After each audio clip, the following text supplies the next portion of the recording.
Guys, it's time for a plant tour.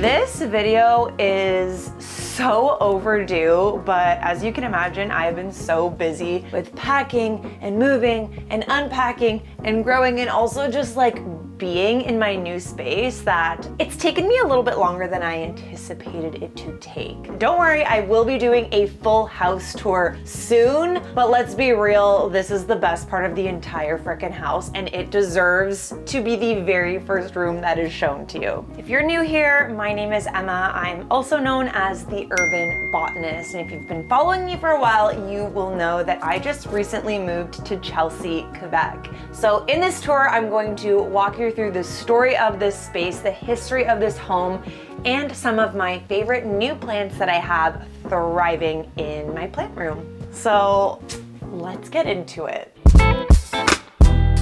Okay guys, I'm going to start out with my favorite part of this whole room that quite literally blew me away when I first saw this room, and that is this right here. And yes, it's exactly what you might think it is. A full-blown, built-in sink with a freaking hose. Like, are you kidding me, guys? This was already here. This already existed. Like, be more perfect. Anyways, show me the master bedroom, show me the friggin' hot tub in the backyard. If you would have shown me any other part of this house, it wouldn't have mattered because this sink is iconic.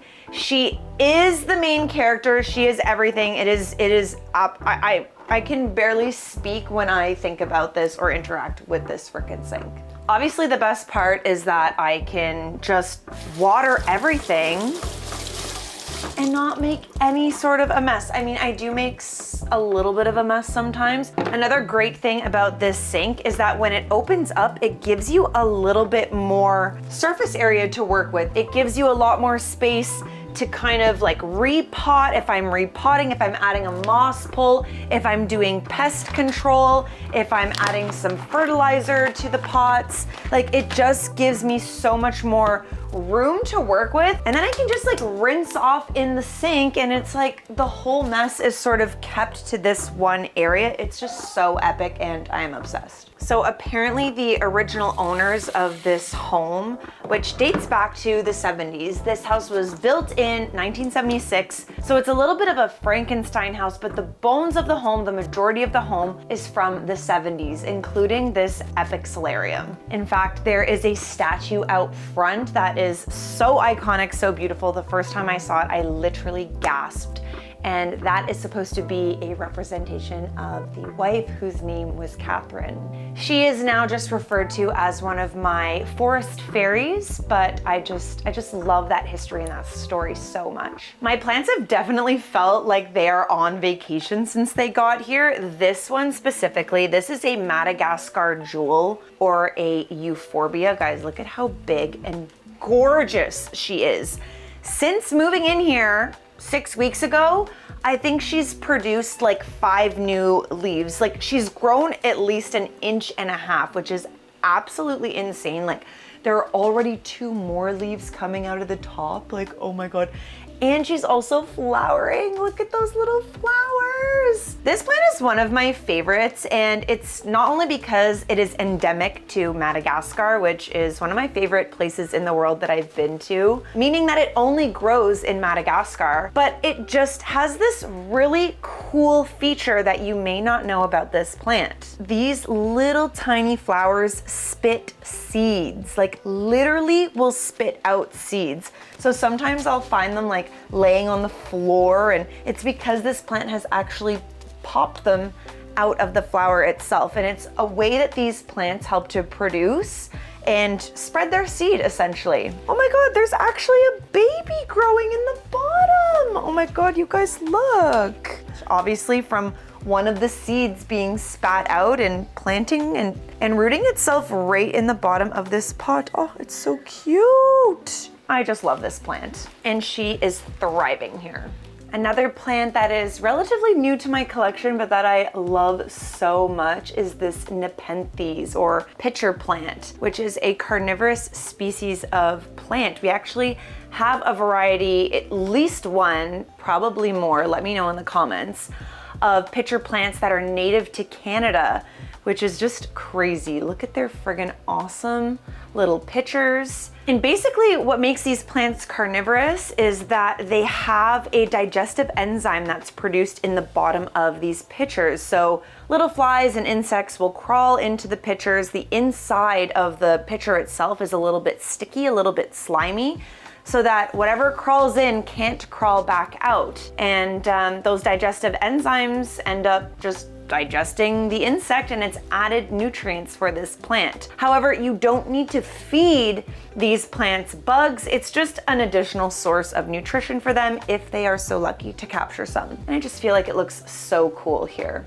Also already included in this plant room were all of these shelves, all of the hooks along the walls. Like, it was definitely being used as an epic plant room at one point, and it's certainly being used as an epic plant room now. This room was actually the room that I set up first. I couldn't even wait or contain myself. I was able to put all of my favorite things, my insect collection, just all of my favorite things really exist in this room, and I love it so much. This is another new plant to my collection, and I actually do have these for sale depending on when you're watching this video on the urbanbotanist.ca.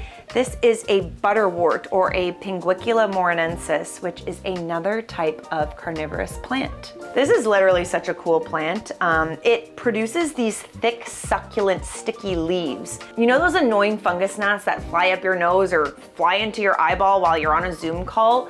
These plants capture and eat those flies, which is just so insane. And look at these beautiful flowers. Like, I absolutely cannot. The striking color between the purple and this bright, vibrant Granny Smith green is just one of the many reasons why this plant is one of my favorites. Something else really cool about the long spike, you might be wondering, why are these flowers so high above the plant itself? And that is an evolutionary adaptation that these plants have taken on so that they are still able to attract and use pollinators to spread their seed without trapping those pollinators in their leaves. So that way flies and other pollinating insects can visit these flowers without getting stuck in the leaves, so that this plant is able to continue procreating, which is just so freaking cool.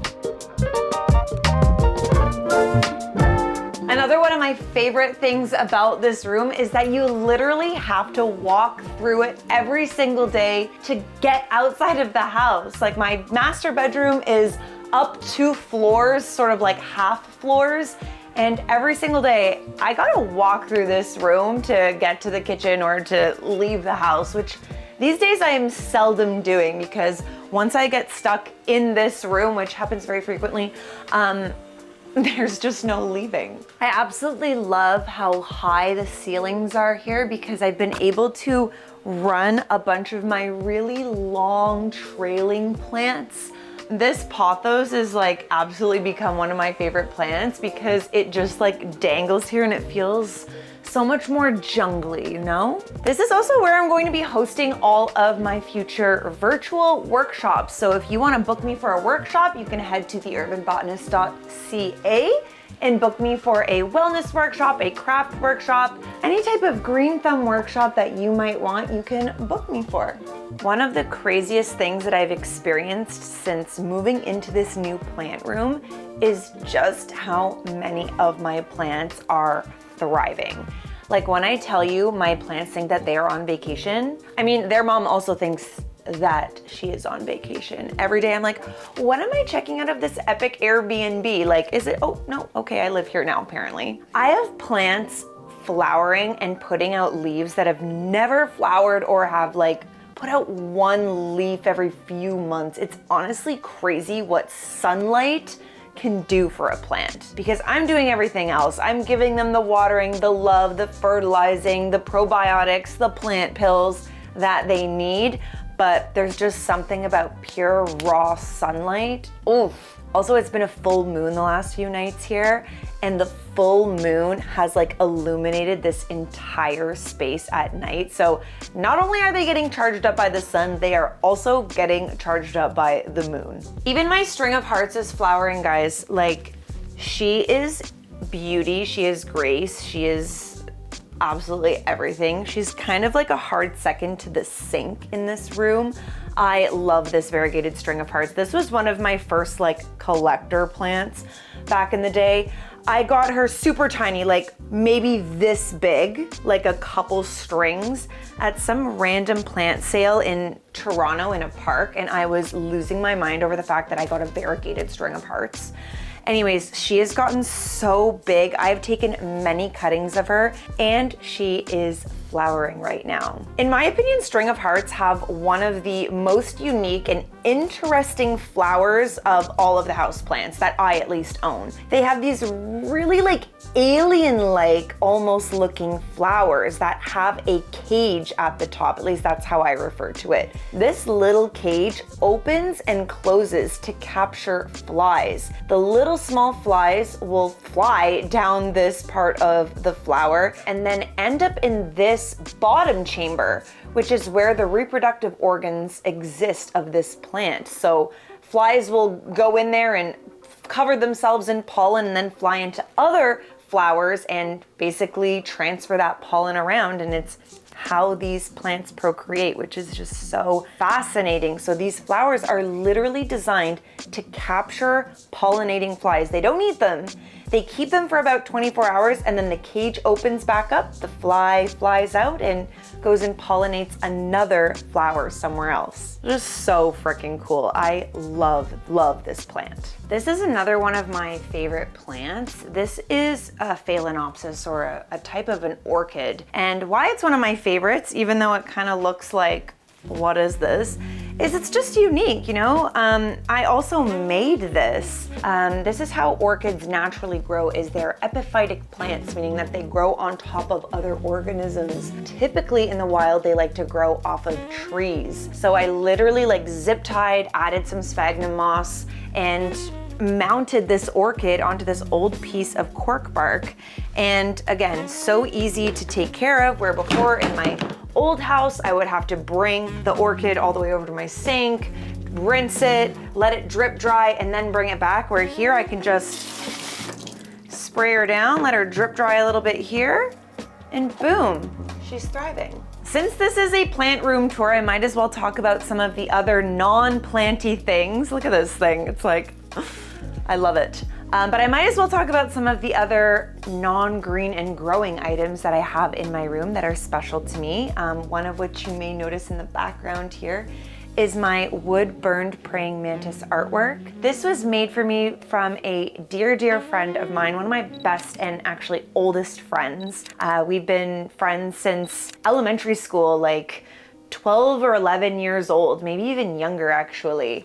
And she knows I am obsessed with praying mantises, and she also knows my story about praying mantises in Japan. And if you haven't heard that story yet, I do have another video on my YouTube channel about the praying mantis cave in Japan that I went and visited. And it's all really like deeply cosmically connected to the loss of my dog, Rupert, who has been gone for about a year now. This kanji word that she inscribed on this artwork for me is the word hakanai, which is a Japanese word that I learned while there, meaning beautiful but fleeting. It's a word that they use to describe the Japanese cherry blossoms that are only in bloom for about a week, and they're like the most beautiful thing that you've ever seen, and then they die. And that was a word that I learned shortly after I found out about Rupert's passing. Rupert was my tiny teacup Yorkie, who is actually Chewy's uncle. Rupert's life was so short, but so beautiful. He was only 2.5 years old when I lost him. I'm not trying to cry during this video, but anyways, I learned that word shortly after his passing, and it was like the perfect word that I could use to describe his life, which was short, but he lived such a big life. We went to Colombia together. We went to Mexico twice together, the US. He came to Panama with me when he was just 3 months old. We just had so many epic adventures together. And anyways, this artwork is a testament to him and just a beautiful handmade piece from one of my longest, oldest, and most cherished friends. Shout out Tashi, I love you so much. Okay, this is another amazing thing that I've been holding on to forever, but haven't had the perfect place to put them, are these little mushroom, I don't even know what they are. Are they shelves? Like, they're little hooks or something. You can like screw them into the wall and place them on the wall, guys. Are you freaking kidding me? Look at how cute these are. These are going to find a special spot in the plant room somewhere someday, but these are gonna be making an appearance. Other things on my little shelf here are just more plants. I've got my little Hercules beetle. This is a real beetle. This guy made a cameo in my Lego collab. One of my favorite beetles, so cool. There's just basically storage in here, some extra plants, some plant pills.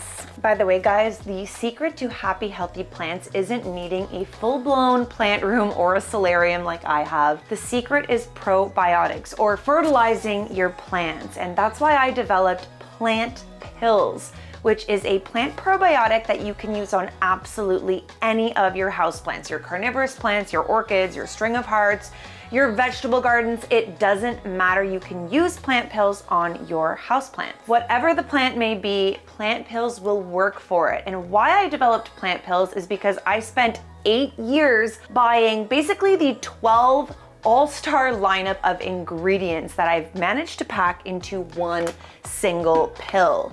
And those ingredients range from worm castings, humic acid, kelp meal, gypsum. There's bone meal in here, soybean meal, dried molasses, azomite, rock phosphate. There's even biochar. And this is an all organic product that is made right here in Canada. And you really only need 1 scoop per medium to even large size plant. And it's very easy to use. You can use it up to once per month or once a season, depending on the results that you want to see. Essentially, I got sick of buying all 12 of those individual ingredients, and it also got really expensive, that I thought maybe there's a solution to packing all 12 of those ingredients into one single pill. And that's where Plant Pills was born. So if you're looking for an easy one-stop shop to fertilize and feed your plants, try Plant Pills. $40 for a bag, which would last you 6 months to a year if you have 5 to 10 small to medium-sized plants. I'll leave a link below in the description. You're also supporting a Canadian small business by buying Plant Pills. They are also pet safe. Chewy, no! They are also pet safe. Believe me, my dog loves chewing on these, so you don't need to worry about them being toxic to pets. Well guys, that was my plant room solarium tour. I hope that you enjoyed it. I really loved making it. Again, it was on my to-do list for so long. I am utterly obsessed with this room. It couldn't be more perfect, and I am so excited to bring you more content from this space. Let me know in the comments below what you would like to see more of on this channel. If you've got questions about the house, plants in general, any of the species that I talked about in today's video, or if there are other parts of the house that you would like to see, anything at all, honestly. This channel is for you, and I am still working on evolving it and developing it, and I will definitely be showing more of the house, sharing more DIY projects, more how-tos, and general plant care. So if any of that resonates with you, you are in the right spot. Make sure that you are subscribed to my channel. You can follow me also on Instagram and TikTok. We will see you in the next video, and thanks so much for watching. Bye for now.